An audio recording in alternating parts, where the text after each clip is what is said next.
Ay guys, for today's video, mag-loading ta karon og isa ka 10 tons na piso, no? Gigamitan nato og tri-axle na luben pa. Biyahe ani kay Tumbod Surigao to Balay-Balay. Grabe kay tong unit to. Grabe sa kay driver kay pagkaw maubot tayo. Grabe.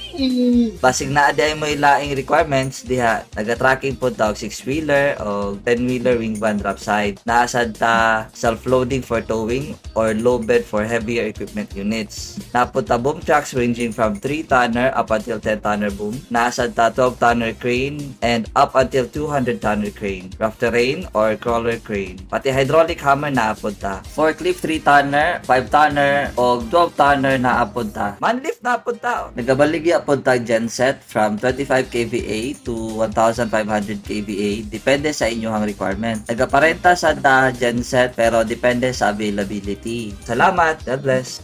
Bringing only good vibes.